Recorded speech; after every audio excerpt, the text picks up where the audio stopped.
Hello, ladies and gentlemen. Welcome to the Massive Breakdown Podcast. This is episode 42. We are bringing you a much requested episode. You guys have been asking us to talk about the vendor weapon roles. Well, there are a lot of guns at the vendor, so we're going to break it into two parts. This week, we're focusing on the faction weapons, Future War Cult, New Monarchy, and Dead Orbit. We're going to start with New Monarchy. We're going to go basically from least to best. We're not going to go over every single weapon in normal massive breakdown detail simply because we would be here forever. There are 18 weapons. It would take way too long. A normal weapons breakdown episode for us is like 10 weapons. It still takes us almost an hour and a half. So what we're going to do is we're going to start with New Monarchy. We're going to start with one of the guns. It's actually my favorite weapon from a vendor. It is the Assembly 2 auto rifle. 102 auto rifle.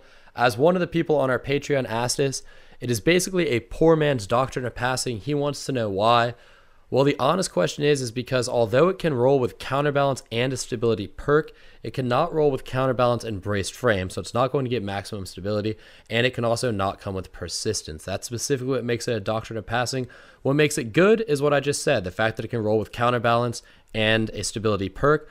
It's basically Soul Stealer's Claw that you can get at the vendor. And with rolls refreshing every single week now, you're basically guaranteed to get a god roll at some point in time in the near future. Yeah, this is definitely a fantastic weapon. Like you said, you cannot get that perfect perk combination because some of these perks are competing for the same slot. So counterbalance and persistence are both available on the assembly, but in the same slot. So you have to pick and choose, and of course you're going to choose counterbalance because it's just going to be better for you here. Persistence is going to make those bullets all fly in straight lines in different directions, which may not be as effective as you'd like. Yep. Persistence is going to make the bullets come straight out the end of the barrel, as we talked about a couple of weeks ago, but the barrel's still going to be jumping all over the place because the barrel is going to be pointing in a bunch of different directions thanks to the lack of counterbalance. Now, perks-wise, it does come with Reflex, or you can get Reflex on it, I should say. Reflex is one of those new default scopes that does increased aim assist. It's one of my favorite of the new scopes, although I think there are a lot of scopes from the original versions like Red Dot OAS and stuff that are much better. But out of the new scopes, it's probably the best one. It's got a nice open sight picture. Like I said, it increases aim assist. What makes it really, really cool is you can actually get high caliber rounds, perfect balance, and counterbalance.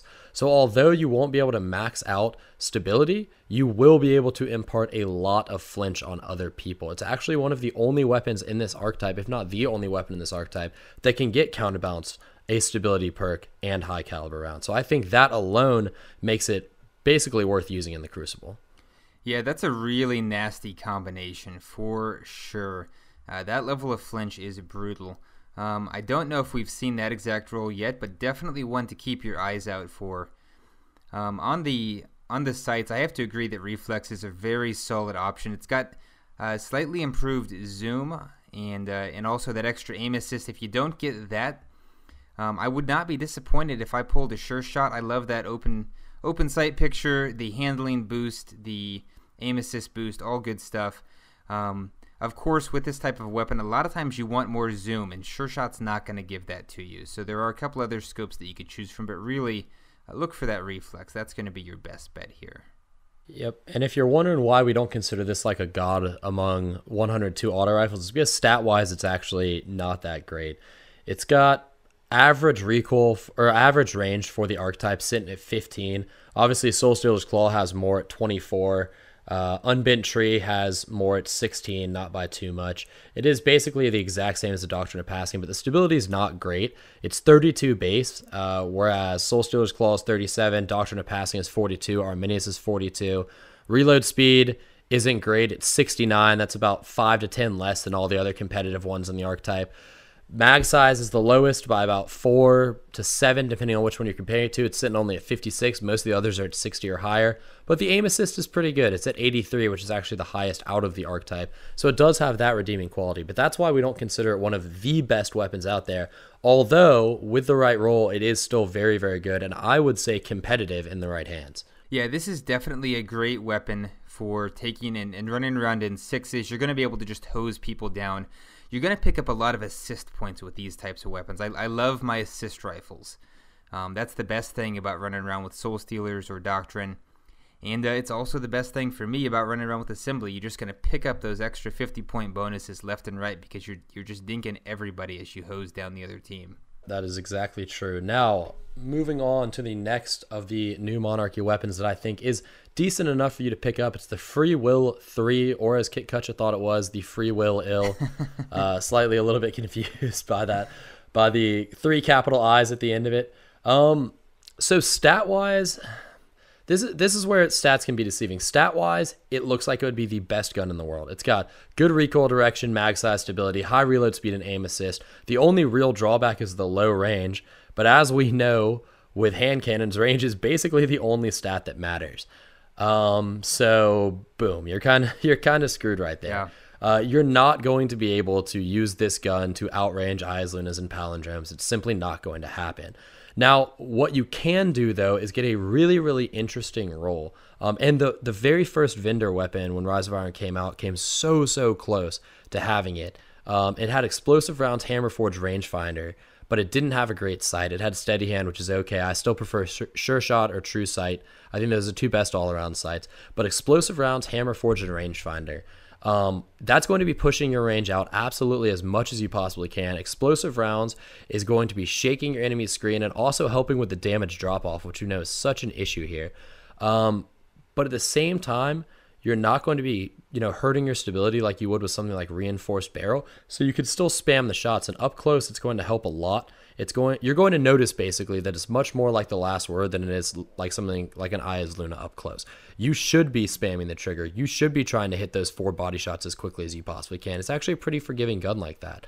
And then, like I said, all 3 of those perks combined are going to make it a little bit more competitive when you get into some gun battles that you maybe weren't prepared with at longer ranges. Yeah, this for me is definitely kind of a casual, kicking back, just playing around with different things type of weapon. I did pick it up when it first came out. I don't remember the exact roll now because I didn't keep it. I needed some vault space, and Free Will did not make the cut. It did not stick around for me, but it's definitely an interesting weapon. It's one of those archetypes and one of those guns that has potential. It's like right on the cusp of being good, but it's just not quite there for me. And I think, it really does all come down to that effective range. It's just such a small area that you have to compete in, and there's so much competition right there with sidearms, which are very effective right now. So that's going to be the main competition for the Free Will, and you're probably better off going with a sidearm than trying to choose this gun. Yeah, it's definitely not a meta weapon. And normally I don't recommend range perks on weapons in this archetype. I kind of do on this one because with that last damage fall off nerf, I'm just not particularly happy even at, I want to call it like close mid-range with hand cannons anymore, particularly ones that have low range. I still find myself passable with Palindrome and stuff like that. And prior to the range nerf, I was okay, I was kind of able to do it even if it wasn't optimal. And now I just don't really think you can. And unfortunately, what makes this archetype less forgiving is the 2 crits, 1 body shot. But both archetypes do take 4 body shots to kill, which is where this one shines. And normally what I recommend is max stability and then spam the shit out of the trigger and try to hit those 4 body shots and make whoever's got the mid-impact hand cannon miss one. Now, you're not going to be able to do it at long range, which, sucks. At this point in time in the competitive environment, with the way players are reacting to the meta, like you said, you're going to be going up head-to-head with sidearms, and sidearms will kill faster. So that's why I'm trying to push that range out a little bit. Maybe you get outside the sidearms competitive range, because spamming a sidearm, spamming a Free Will, you're probably going to win with sidearm spam the majority of the time. So I'm shifting my recommendation a little bit as the meta progresses. I'm hoping you can find a soft spot where you can still spam outside of sidearm range, but your mileage may vary, is I guess what I'm trying to say. You're gonna have to find your own niche with this weapon. Yeah, good stats are now. Yeah, and it does have decent stats for the archetype. Just looking at the comparison across the board, its range is I guess I would call it middle of the road. The base range of 20. Obviously, it's going to fall behind the top starting range for guns in this archetype is 25, whereas the bottom is 15. on a gun like the Kumakatak from the Gunsmith. Stability-wise, it's also middle of the road, but kind of tending toward the bottom end of middle there at 41.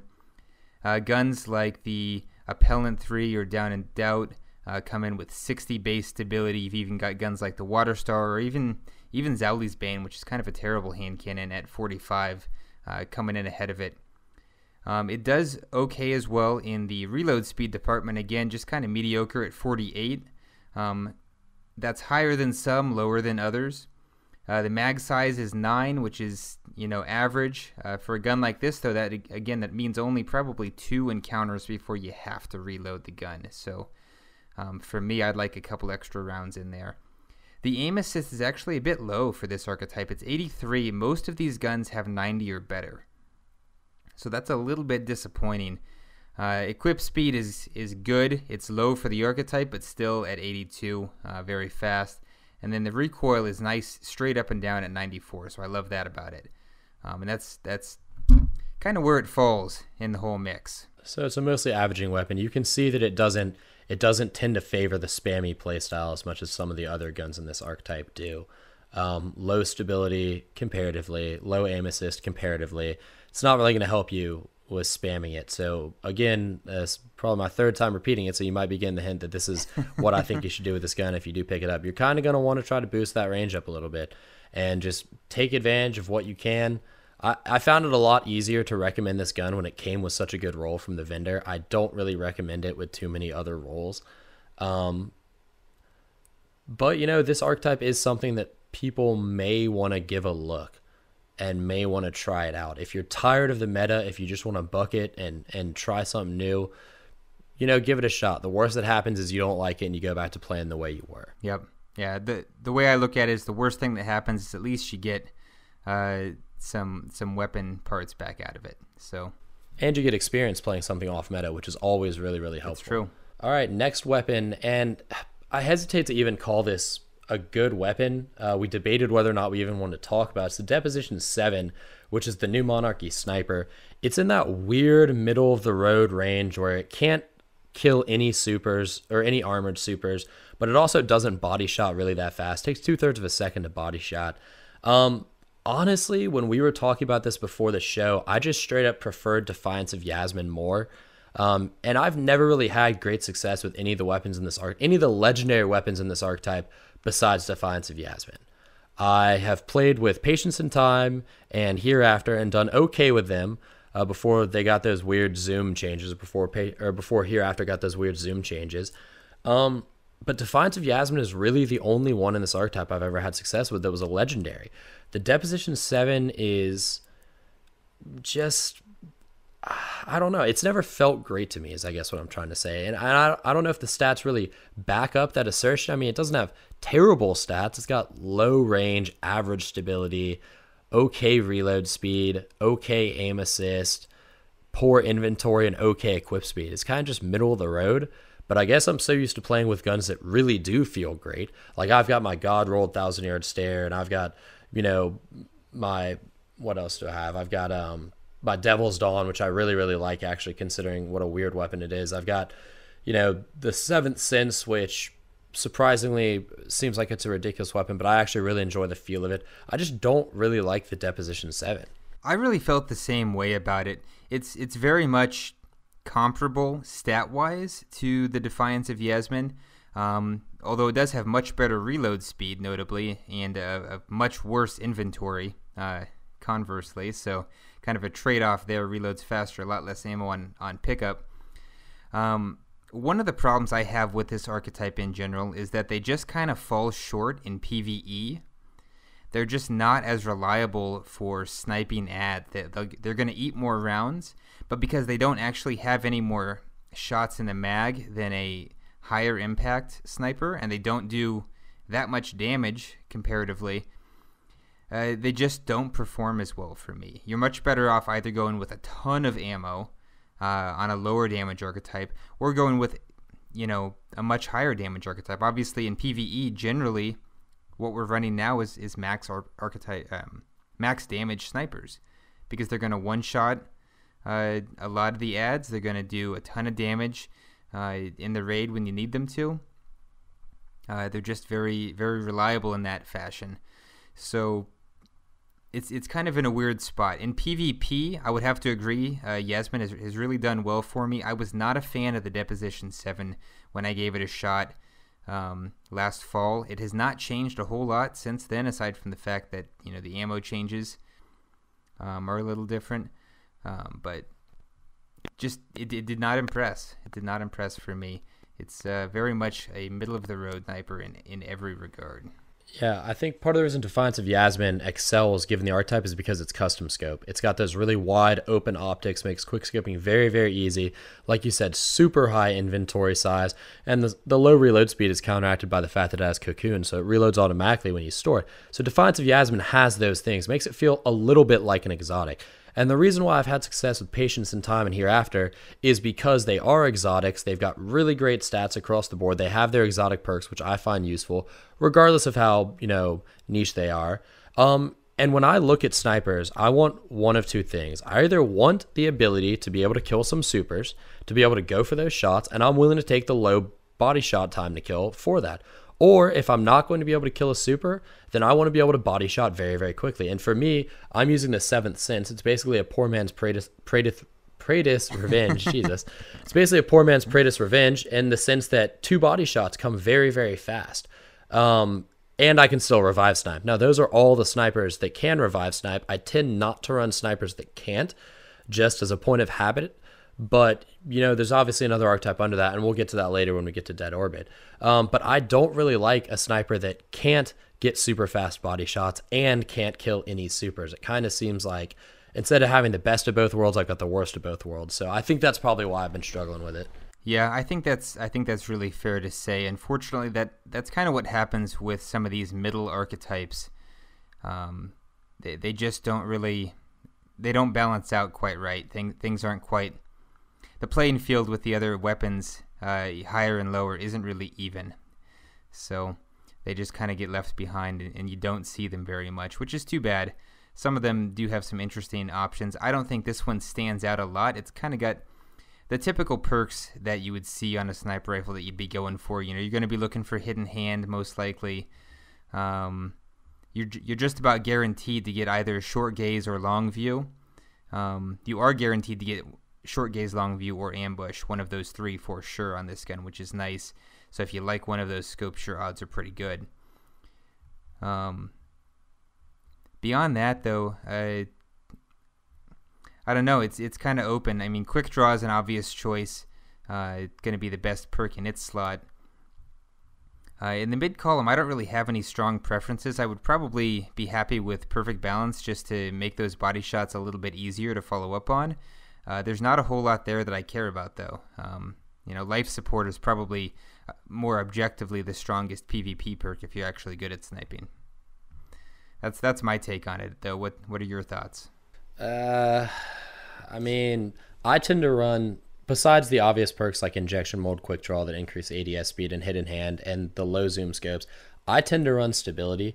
I know people think that stability doesn't have that much of an effect on snipers. I've tried playing with both stability and range. It may just be something that I'm used to. I like stability, so Perfect Balance for me. I just don't really think it matters, honestly. No matter what perks you get on this, a god roll of almost any other archetype is going to be better than a god roll of this. Yeah. So there it is. It may be one of those guns that when you try it, you like the feel of it. I personally don't, and I don't really recommend it. I think there's a lot of sniper rifles out there, and I think there are a lot of better sniper rifles than this one. Yeah. All right. Moving on, we got 3 more guns from New Monarchy. None of the 3 are good. The truth of the matter is they're all in bad archetypes. So it'd be kind of a waste of time to talk about them, so we're just going to glance over them here. We got the Impeacher 5. Problem with that is it's a crazy, crazy fast rate of fire. Really fast times to kill, 0.53 seconds, but you got to hit 5 crits. That's not happening. Absolutely not. That is not happening. Even when I was testing it, shooting at a wall, I was having difficulty maintaining maximum rate of fire. There's absolutely no way you can do it in a combat situation in the Crucible. Plus, it takes 5 crits. There's no way you're going to be that accurate. On top of that, it only has a mag size of 15. That's not even great considering how fast the rate of fire is. It is gone in no time. I do not like this weapon at all. Yeah, 100% agreed. I do hear some people say they really like it because you are going to be potentially hitting a time to kill somewhere in between 0.53 and 0.8. If you get like 6 shots in there, you get a mix of crits and bodies. But honestly, at that point, you're still better off playing with a gun we're going to talk about a little bit later when we get to Future War Cult. You know what I'm talking about. It's still going to kill faster and more reliably. It's just it's going to have better range, better stats. It's just better in every way. So this gun is kind of pointless. Yep, 100% true. Talking about pointless, Bad Council 4, equally pointless. Guns that were not helped by the special ammo changes were the low impact shotguns. Doesn't matter what roll you get on this, they were kind of useful a little bit, not in serious gameplay, but for fun before the special ammo changes. Now they are totally shafted. Doesn't matter what roll you get, it's going to suck no matter what. So just avoid it. I mean, if you really just have to use it, take it into PvE. Don't be trying to go into the Crucible. It's not going to end well for you. And it's not really going to end well in PvE either, comparatively. I mean, you can kind of still play the run and gun style in PvE a little bit, like charge up to a boss, pump a bunch of shots into them, because it does have a fast rate of fire. But, I never really honestly found it that much fun to play in PvE unless I'm superiorly over-leveled. Anything else, it's just way too risky to do. I'd much rather use a high impact shotgun and just crush, yellow bars with one shot than I would risk running up and having to take 3 or 4 shots, even though the run and gun style is fun, but like when I'm playing under-leveled strikes, basically. So in serious gameplay of any mode, I don't think it's worth it. Yeah, honestly, I've really moved away from shotguns a lot in PvE. They just don't feel nearly as good as they did, which is too bad. So, but let's move on. We've got one more here. We have a machine gun, I believe, is the last one we haven't talked about. The First Citizen 9. It's basically, so the reason I don't really like this gun is because, number one, I don't really like this archetype at all. It's an awful archetype. It's a bullet hose archetype. Imagine a machine gun with a rate of fire of Doctrine of Passing, and you have exactly what this is, because that's the exact rate of fire that it has. Basically, there's not really much redeeming about these guns. They have terrible range, terrible stability. I guess they have fast reload speed and obviously huge mag sizes, but really low inventory, low recoil direction, not great aim assist. And plus, compared to the If Materia from the Wrath of the Machine raid, which has that awesome triple tap and triple double perk set, it's just no gun in this archetype will ever stack up to If Materia. So if you have to use a gun in this archetype, just use If Materia. Nothing else is ever going to be as good as that. Yeah, I mean, that's the bottom line. The other thing, I think If Materia actually does a tiny bit of extra damage with a barrel perk, if I'm not mistaken. Yeah, it does. It's got the triple barrel perks, linear, compensator, field choke, and accurized ballistics, which means that it does a tiny bit of extra damage. Doesn't take too much off, makes it a little bit more forgiving in PvP and a little bit better against bosses and adds in PvE. Although it's really like the 200 odd shots in a row that you can get against one of those giant headed bosses that makes it that makes it actually fun. Yeah. So moving on though, let's get into Dead Orbit. Yes, Dead Orbit has some good weapons. Dead Orbit has a decent amount of good weapons. It's the faction that I stay pledged to most of the time.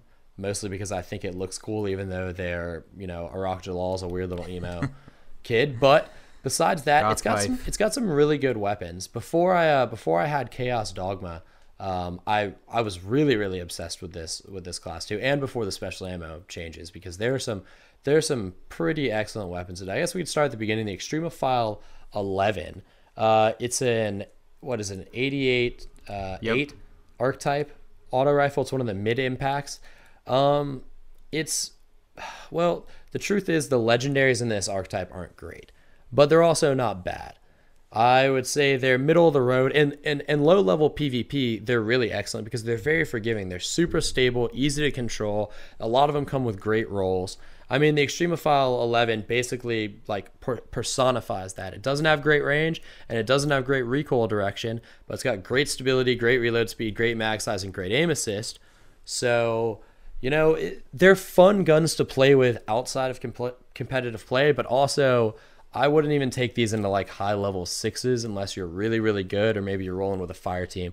But if you're not in that top tier skill bracket, if you're just having fun in 6s with some friends, mid impact autos are some of the best feeling weapons to me in terms of how smooth they are and how fun they are to play with. And the Extremophile 11 is like the perfect example to me. Yeah, this is a really solidly built gun.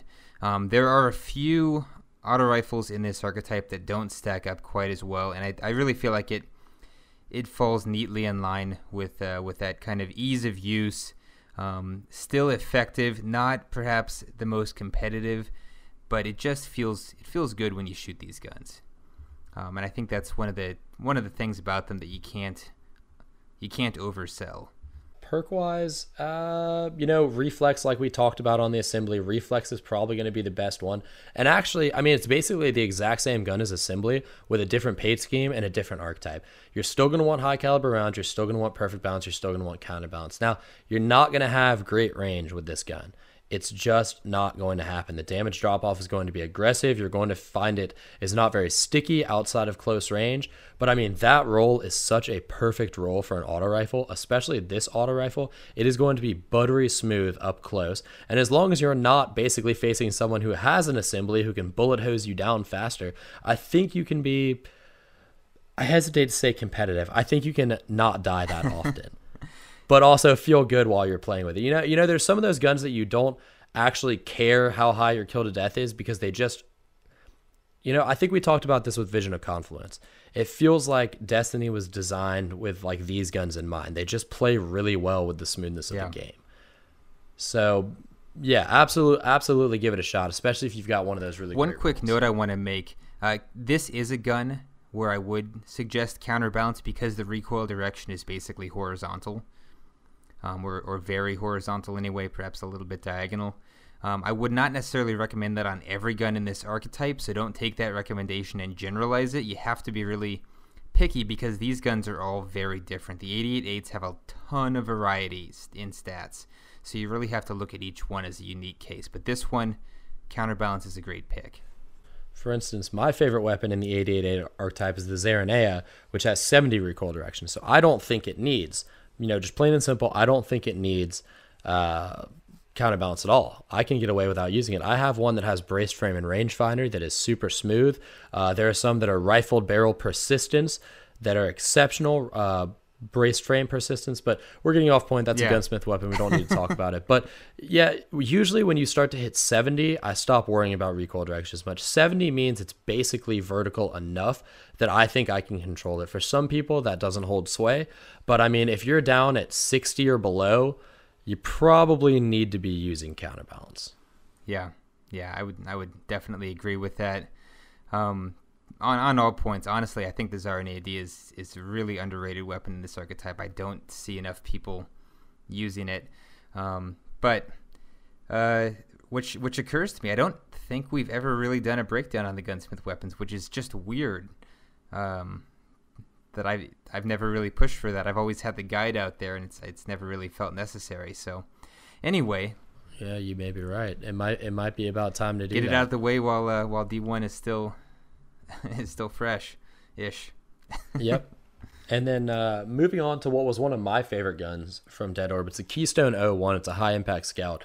If you've listened to this podcast at all, you know how much I love the high-impact scouts. Now that I've found Chaos Dogma, it's like, I don't even, obviously I play with a bunch of other guns because that's what I do. I play with a bunch of guns. But Chaos Dogma, I keep coming back to it. It's just too wonderful. But the Keystone 01 held a special place in my heart because it matched the armor and shader that I wore on my Blade Dancer. So it was the high impact scout I always ran up until I got Chaos Dogma. It's one of those scouts that, the stats don't make it look that great, but the fact that it has an optimal time to kill of 0.8 seconds with 3 critical hits, and that's from basically anywhere on the map you're going to be hitting that. For PvE, that makes it amazing. For PvE, it can roll with explosive rounds, which means you can one-shot the Shanks and stuff in Wrath of the Machine at the highest light level. You can do a ton more damage on body shots, on ads, and things like that. It's overall, it's a good example of the archetype. It's not the best weapon in the archetype, but damn, it looks really good, especially with that MD reflex scope. It looks like a rifle is what it looks like. It looks kind of like the DMR a little bit, in my opinion. Yeah, it's definitely a sexy looking gun, which is one of the reasons I actually really wanted to finally start liking high impact scouts, but I just can't. I can't do it, man. I keep wanting to run up close to people and then I die. So.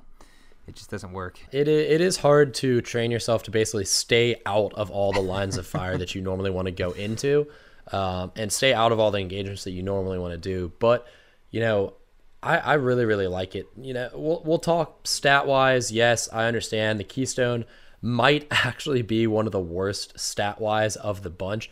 Obviously, the Chaos Dogma has the ability to do extra damage and kill in 2 crits in one body, which sets it in a league of its own. I think the Cossetus is probably better. Hand of Judgment is better. Badger CCL is better. Honestly, a lot of them are better. I would say maybe the only ones that it's comparable to would be Collivance's Duty and the Last Extremity. Um, eh, it's a shame, but the fact of the matter is they all have basically the same flaws. They all have fantastic range. They all have bad stability. They all have low mag size. They all have low aim assist. That's just what they do. Yep. And the aim assist actually isn't that bad. It's 32, but I still recommend going for hidden hand on it. I go hidden hand, and then I go a stability perk like Perfect Balance, reflex as always on this class of weapons, and then I try to either go high caliber rounds or explosive rounds. Depending on the site, explosive rounds sometimes blot out the reticle for me, and it kind of distracts me more than it helps. So I'll go with maybe explosive rounds. There's not a ton great in that perk slot, so you kind of have to pick and choose. But I think if you get hidden hand and reflex, and a stability perk, you're probably good to go. I'm going to defer to you on this one. I always took my guidance from you and Cougar on these high impact scouts. So I'm totally on board with that. What do you have next here? I have the Bitter Edge, but we can do a different one if you've got something else. No, let's go ahead and do the Bitter Edge. The Bitter Edge is the Dead Orbit sniper rifle.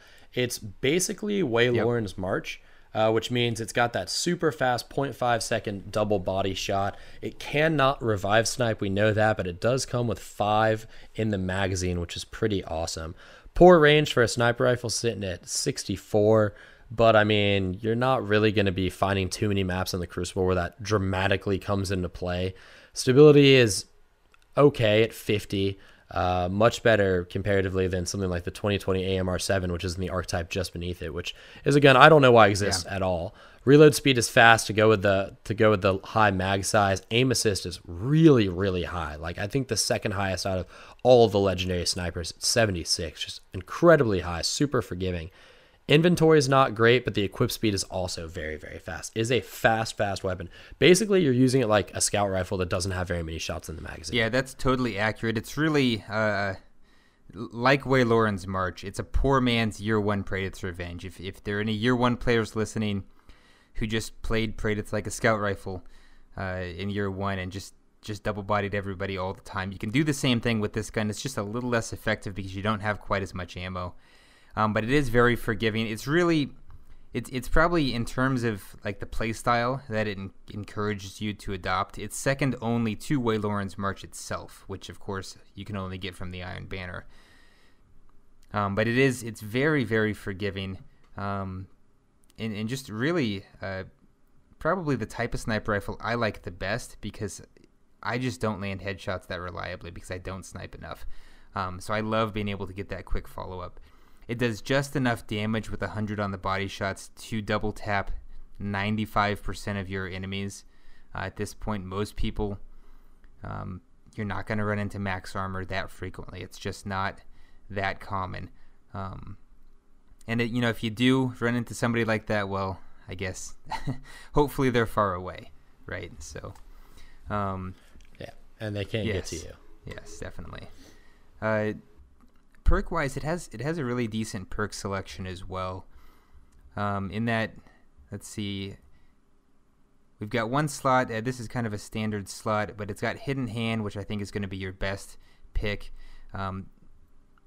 If you're going to run with this gun, though, and you want to be creative, you want to have a little fun, I love playing with Take a Knee and just like forcing myself to crouch and slide all the time. It's a really great tool for training you to use your mobility in a conservative and safe way, because you're constantly like, oh, I need to not be just at head level when I go around this corner. I need to be crouching so that I can get the bonus, the accuracy, the stability, the ADS time, etc. So Take a Knee is a great training perk for reminding yourself to not walk into a sniper lane unprepared. It's got a great scope selection. That standard short gaze, long view, ambush slot. You're going to get one of those 3 low zoom scopes, so just take your pick. It's got a couple of choices in One of the mid-column stability from Perfect Balance is probably your best bet, although life support, again, is still a decent perk. Because a lot of times, at least for me, I'm going for body shots with a gun like this. I'm more likely to actually take damage and before I take that follow-up shot. So sometimes life support can be handy. But honestly, I think Perfect Balance is a better bet overall because it's always going to help you land those follow-ups. Snipers, for me, especially this one, require stability, basically. It's with how fast they shoot. If you just hold down the trigger too long after you pulled it the first time, you're going to be firing off another shot. They're really, really fast. And I think if you don't have stability, the whole point of doing the double body shots is just going to become moot, basically. Yeah, I mean, that's fair to say. It has pretty decent stability for a sniper to begin with, and I don't think it kicks that badly, but it is certainly not going to be a bad thing to play it again like a scout rifle.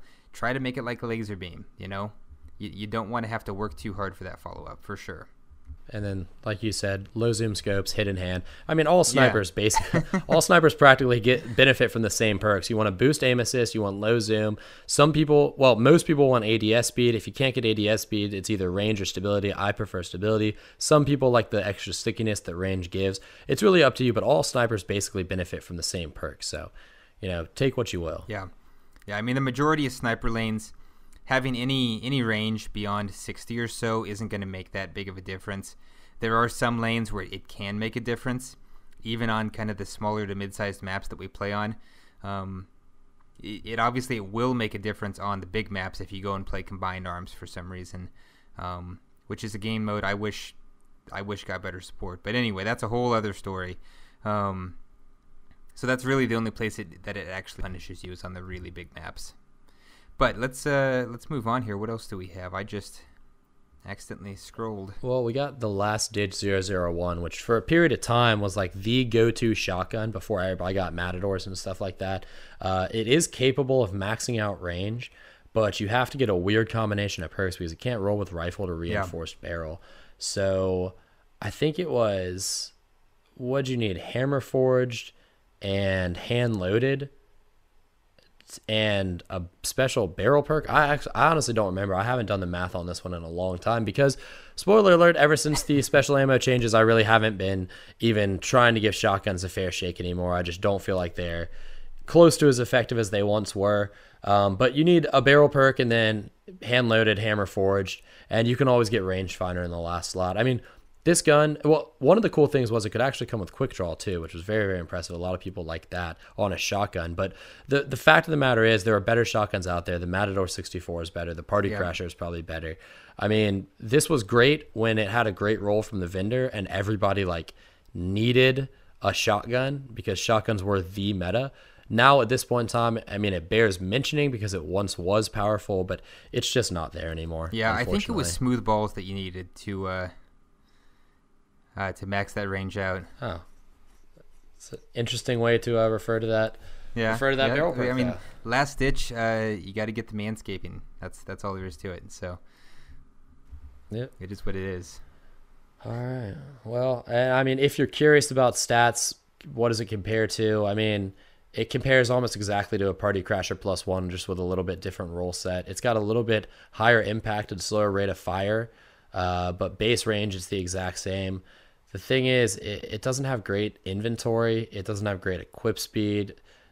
Aim assist kind of matters for the pellet spread. We learned about that a while back in one of the streams. Doesn't have great aim assist. The Party Crasher has 70, which is part of the reason why it was so powerful. I mean, it's just, at this point in time, like I said, I felt like mentioning it, but at this point in time, you're probably better off ignoring it. Yeah, I'd agree 100%. I mean, just if you're playing a lot of Crucible and you want a shotgun for Crucible, the Matador 64 is your best bet. Don't feel like you have to experiment and play around in that particular regard. Just stick with what's good. You're not gonna regret it. You're not gonna be missing out. I've played with both considerably. I've played with Party Crasher, and Party Crasher, Matador. I 6 of one, half dozen of the other, but leave the last ditch out of it. It's just not comparable. And then next, I feel like we should mention the fusion rifle. I haven't been doing too much fusion rifle stuff again since the special ammo nerf, but Worlds to Come is comparable-ish stat-wise to one of my favorite fusions, which is Stellar Vestige from Trials. Other people really love the Year 2 Iron Banner Ash Raven's Flight. Again, Worlds to Come is comparable to that. They all have about the same, well, they have the exact same charge rate, which means they have the exact same charge time. Range isn't great. I'd call it below average, but the stability is above average. And then everything else is just pretty much average. It's got pretty, I'd say, passable recoil direction, which means it's going to be easier to control than some of the other ones. But I mean, again, it's just like those mid-impact snipers. I feel it's kind of in a weird spot where it's not quite fast enough, but it doesn't quite do enough damage. You know, I like Stellar Vestige because it comes with a great roll every time. You're basically guaranteed it. Worlds to Come, you're not. So, I mean, I guess if you weren't lucky enough to get an Ash Raven's Flight, which is by far better stat-wise than Worlds to Come, and you haven't, you know, been fortunate enough to get a Stellar Vestige, maybe Worlds to Come is a poor man's version. But at this point in time, when the special weapon meta, I can't see it really being worth it. Yeah, with fusion rifles, I feel like to really have success now, you kind of have to focus on the guns that are actually good. I mean, you're gonna want your Sally V, or one of the other guns. If you really have to kind of optimize. You're gonna want to either kill fast so that you can compete with sidearms and shotguns, or you're gonna want to be able to land those bolts consistently from a greater distance. So again, you can outcompete those weapons and also compete with short-range primaries. Otherwise, this gun just doesn't really have a good spot in the meta that really make it worth paying a lot of attention to. It's not to say that it's bad or that you can't have success with it by any means. I would never go that far, but it's not a gun that's going to, you know, lend itself to that. Not that fusion rifles lend themselves to easy success anyway. So, all right, so now we're going to talk about the one really bad weapon that Dead Orbit has. It's the Unto Dust 00.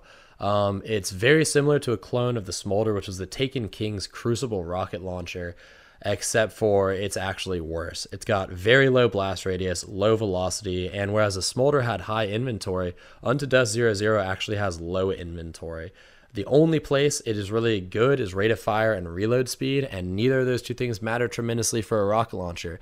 So even if you get a God roll on this gun, it is going to be worse than basically every other rocket launcher with a God roll. Yeah, this is one of those weapons that I guess I would call 3 legendary marks. Yep. I mean, that's really how I felt about the Smolder, and this is just a worse Smolder. Not a lot that I can say to redeem it. It doesn't even have a good perk set to redeem the really bad stats.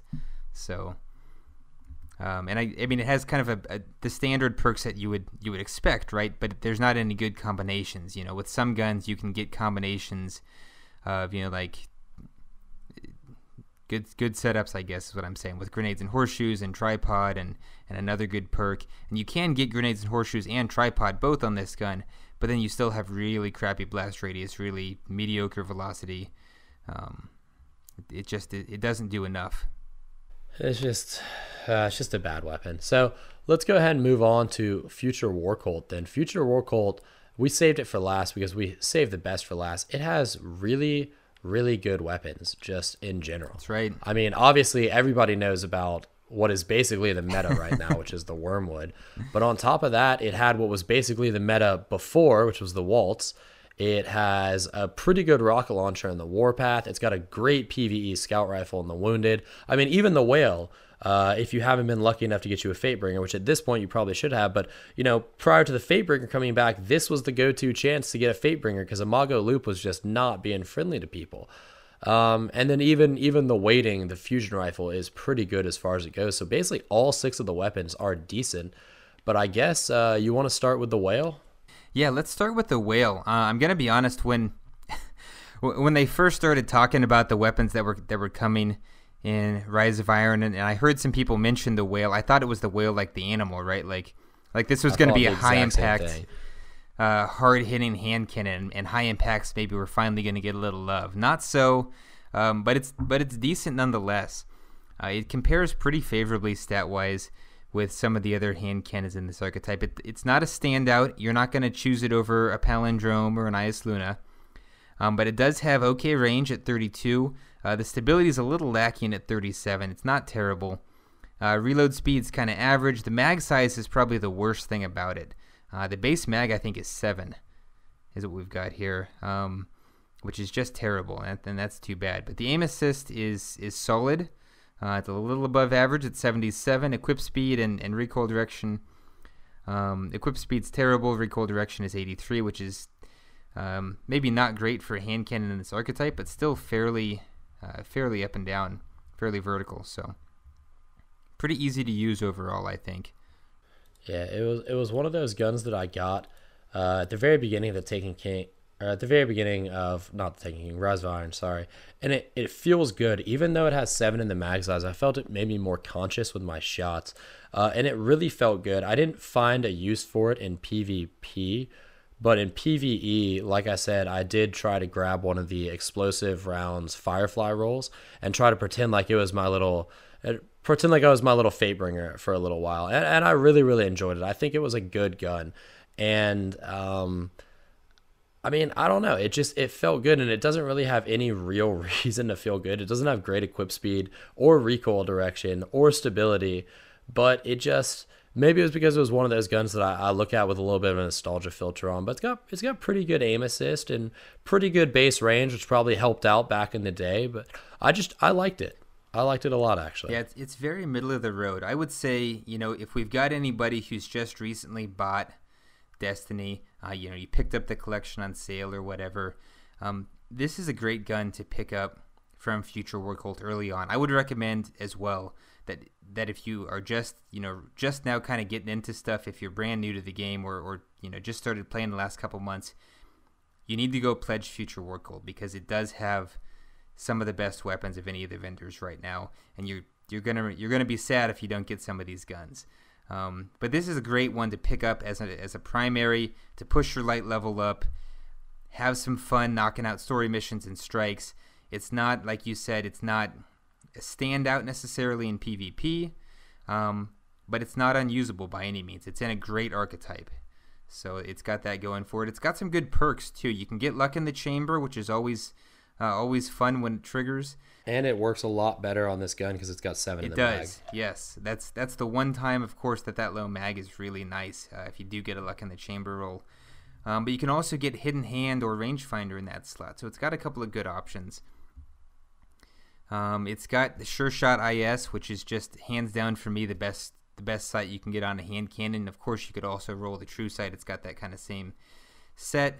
If you really love the fast draw or the quick draw, of course, you're probably going to get those too. So you do you. And then Outlaw, I think, is always a great perk to have for reloads, just because it's so easy to proc constantly on a hand cannon like this. It's so easy to land crits in PvE or PvP. But you've got some other good options. You've got Hammer Forged. If you actually are trying to make this a PvP weapon, you're going to need that extra range. And because I guess I should mention too, I don't think this one has rifled or reinforced, does it? It does not. So it's one of those new weapons. The perk sets are a little different from some of the old guns. So if you want to take it into PvP, you need Hammer Forged. If you don't, again, there are some other good options. Outlaw is good. Third Eye is good. Triple Tap, of course, is going to be very nice in PvE because you're going to need that extra ammo, and it's really easy, again, to proc it when you're shooting against the Major. And then Explosive Rounds, hands down, has got to be the best perk in that final column. It just doesn't really have much else that you could choose for any game mode that's going to be better. All right. So I think we'll move on from the Whale to the Waltz. We're obsessed with W weapons today. The Waltz would have been a really, really good gun in the previous meta if they hadn't sold the Clever Dragon with basically the perfect roll, high caliber rounds, and all that other stuff. Speaking of the Clever Dragon, which is coming back this upcoming week for Mayhem Iron Banner, but the Waltz stat-wise is probably the weakest or close to the weakest of the guns in this class. It doesn't have really great anything. It's got average mag size and good aim assist, but they all have great aim assist, so it's still subpar. It's got the lowest recoil direction, or the second lowest, second only to Praetor's Timepiece, which is also terrible. It's got very low range, very low reload speed. It's not a good gun stat-wise, but it has the ability to roll a really, really nice roll. You were able to get reflex, high caliber rounds, perfect balance, and counterbalance, which at the time would have been the god roll for this archetype. Now, as we obviously know, the archetype has fallen by the wayside. That body shot time to kill has dropped noticeably. The optimal time to kill is only as fast as Hawksaw, but it's much more difficult to get. High caliber rounds was nerfed. The base, flinch was nerfed. It's honestly just not as good anymore. I can't really recommend it, but dear God, if it were like 3 months ago, this gun would have been dominant. It's and they hadn't sold the Clever Dragon because the Clever Dragon stole its thunder. It really did. It really did kind of steal its thunder, especially coming out as Saladin has, or I guess Aphrodite has, with really good rolls pretty consistently. The one nice thing that you can say about the Waltz, I guess, is that it didn't get a magazine nerf, right? Although I don't think its magazine was very big to begin with, so that didn't really work out for it. It didn't get one, but I mean, it already had, I think it's at like 30, so it's not like it was the biggest one anyways. They kind of just brought it in line with the rest of them. Yeah, so at this point, it doesn't necessarily stand out, but if you don't have a good Clever Dragon and you don't get lucky this week and pull a good one, the Waltz is a good fallback. I'll tell you for sure that getting a good grasp of Malik is just not a game you want to play. It's not going to happen for you. No, it's brutal. It's brutal. There was a time when that was an option if you wanted to spend 30 hours doing it, and maybe not even then. And I still don't have one. But moving on. Let's. Do we have anything else to say about the Waltz? I guess you kind of covered it there. No, not really. I was going to talk about the Wounded. Stick with primary weapons for a little bit. Talk about what is one of my favorite scout rifles from the vendors. For PvE only. I obviously don't really take this thing into PvP, but good God, it looks so good. I love the look of this scout rifle. I don't know why this particular year's scout rifle design with the Keystone 01 and the Wounded, I absolutely love the paint scheme on the Wounded. And I know that doesn't have anything to do with most people's choices of weapons, but for me, it makes a huge difference. I actually do base a lot of my weapon choices off of how good they look with my characters. Fashion over function. The Wounded is mid-impact scout. So, yeah, exactly. Fashion over function. The future work way. The Wounded is... Exactly. It is. They always look very, very good. But in this case, they actually have good weapons to match along with it. But the Wounded is not good in PvP unless you're a very beginner. It's forgiving but slow. 2 crits, 2 body shots. We've discussed this at length. About a 1 second time to kill. 1.33 second body shot. I mean, it's not great. Basically, you shouldn't use it outside of very non-competitive game modes. But in PvE, it's pretty much as good as you can get. Now, the one problem I have with this is that it's got great stats across the board. Good range, good stability, good reload speed. Except for the mag size is 15, which is a couple lower than I would normally want it for this archetype. And the aim assist isn't great. It's just average at 57. It's not terrible. You probably won't even notice it in PvE because that's not a stat that really matters that much in PvE. But I like to try to push magazine increasing perks if I can on the Wounded. In addition with the normal stability and aim assist boosting perks. Yeah, I guess for me, this is just the type of weapon that I love to have explosive rounds on. I just feel like that perk, I cannot recommend it enough. It's so nice to have. In pretty much every situation, it just burns through enemies so fast in PvE, and I feel like you're missing out if you don't have that on a gun that can roll it. So that's got to be my number one recommendation with this gun. Otherwise, there are a lot of decent perk sets that you can get. I don't feel like you have to be as picky in casual PvE, which is really, I would reiterate what you said, Merc. That's where I would stick with this gun. It's just not. It's not PvP specific. It's not really, for me, it's not really worth going into PvP perks for it because it's just not gonna stand out. There are a lot of guns you're better off with. So. And I mean, like I said, the low mag size too. You can get triple tap, which I guess will probably be your best bet in terms of increasing the mag size, unless you want to go with extended mag. But if you find extended mag, it means you're not going to be doing explosive rounds. Which is kind of a bummer. But, that's your trade-off. Either way, you're going to look really good while you're playing with this weapon. I don't think, the perks even matter at that point in time. Reflex is the standard sight, just like all other weapons in this year's crowd. And it also can get Firefly, which is pretty cool in column 4. But we've talked about mid-impact scouts at length. Everybody knows their strengths. Everybody knows their weaknesses. It's really my eyes are drawn to this weapon is what it is. Yeah, and that's I've said this before, probably on the podcast. I can't remember for sure, but I've always said that Future War Cult is the Abercrombie and Fitch of Destiny factions.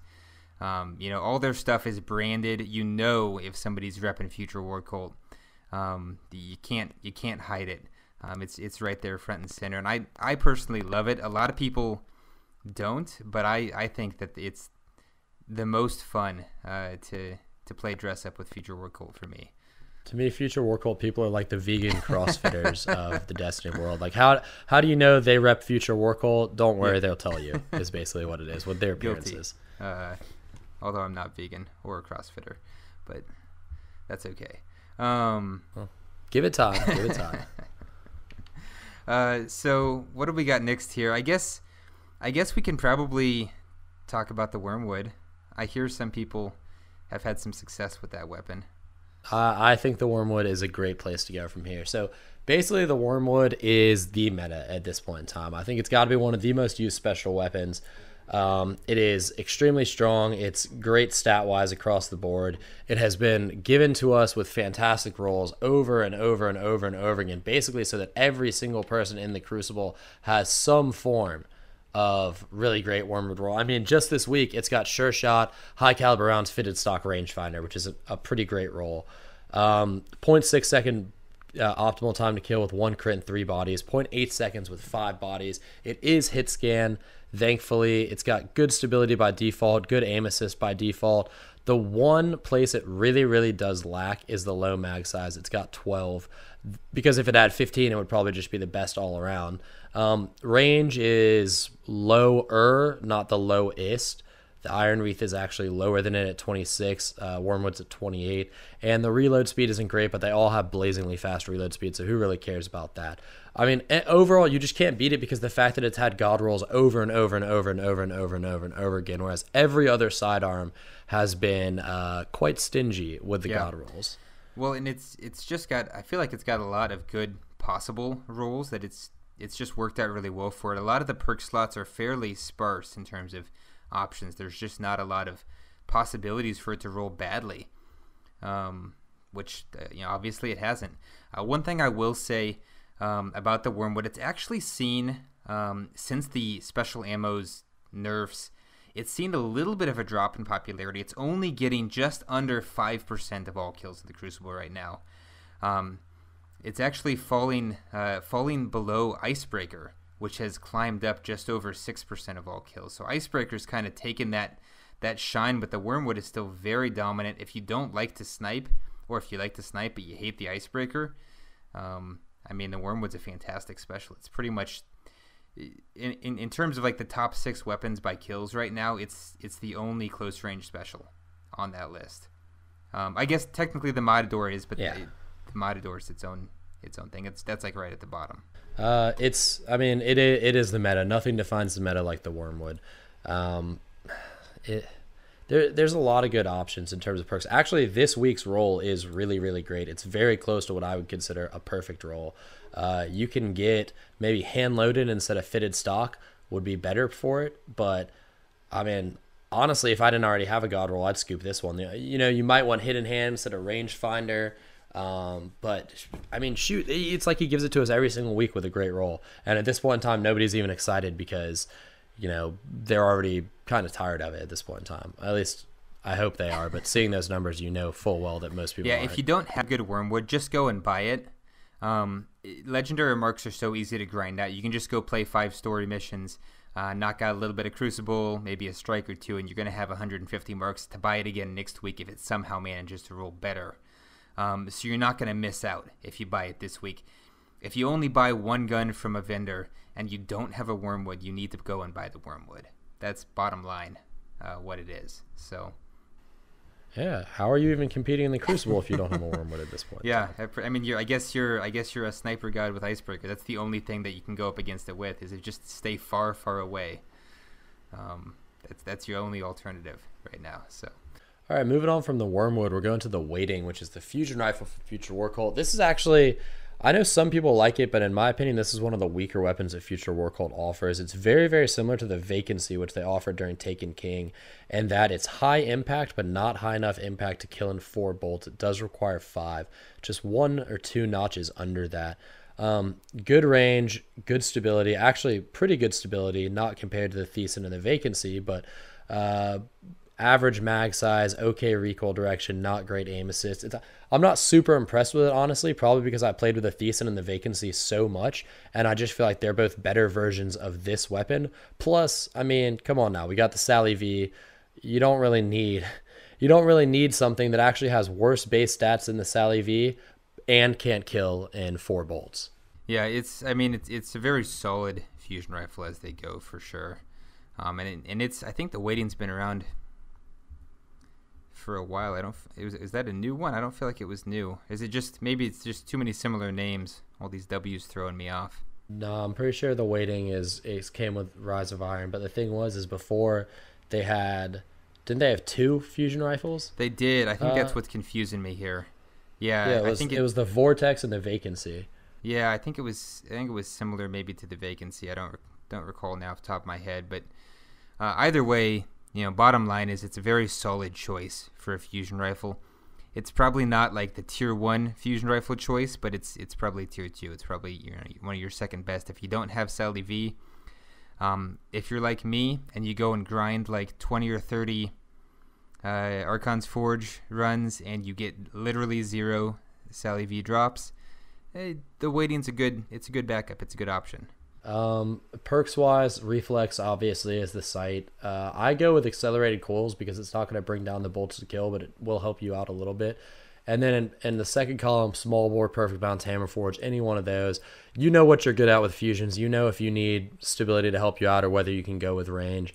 And then the last column, I'm probably almost always going to pick Rangefinder, but Eye of the Storm is also really good too, and Hidden Hand, and Hot Swap technically, although we talked about this a couple weeks ago. I can't tell you what Hot Swap does exactly on fusion rifles, so take it at your own risk. But, that's the one reason why the weighting is still good, is because the perk options for it are tremendous. You're basically almost guaranteed to have a great roll. So that's part of the reason why it's okay to get. But I mean, I'm going to choose a Sally V 9 out of 10 times over this one. I'm going to choose a God Rolled Vacancy. I'm going to choose a God Rolled Thesan. I'll probably choose a Stellar Vestige. I mean, it's good, but I feel like there are better options. But knock yourself out. Reflex, Accelerated Coils, your choice of perks in the second or in the third and fourth columns, and it's a solid weapon right there. Yeah, I think that's what I would say about it. It's very solid. While it's not the best, it's a lot easier to get than a lot of those other guns, and it's a lot easier to get with a good roll. And ultimately, the best gun that you have is the one that you can actually obtain. So while you want to chase those other guns until you get a hold of a great roll, this is definitely one that you can grab, and hopefully isn't going to take up space in your vault. So. And moving on to last but certainly not least, the Warpath is the rocket launcher from Future War Cult. It's one of those rocket launchers that has a monstrous amount of blast radius, 96 blast radius by default. Not great velocity, sitting pretty low at 41, not the lowest it can be, but very, very close. But it actually has a pretty fast rate of fire, which is really, really nice for a rocket launcher. I very much appreciate rocket launchers in this archetype, except for the fact that this one doesn't have great inventory, and it makes me very, very sad. Yeah, this rocket launcher had a little bit of fame recently when people did some DPS math and testing in the raid and discovered that it could actually outcompete existing strategies in terms of raw damage. Now, it's got its own drawbacks, right? You're going to outcompete other options in terms of putting damage onto Axis, but then you're also going to not have rockets, and you're going to have to burn a synth and hope that your timer runs out before you need to do that again. So it's an interesting weapon. It's got crazy damage. It's a fantastic boss killer, even if you're not using it in the raid. If you just want to go and burn down, what do we call them? Valis Rockets McDickface. Yeah. If you just want to go burn some bosses down in strikes, it's a fantastic weapon for doing that. It's going to put so much pain on them. It's ridiculous. But it is there. The one downside there is, of course, if you really want to max that damage out, you're going to probably want cluster bombs, which gets in the way of having grenades and horseshoes or tracking. So you do have to aim this weapon if you want to max that damage out.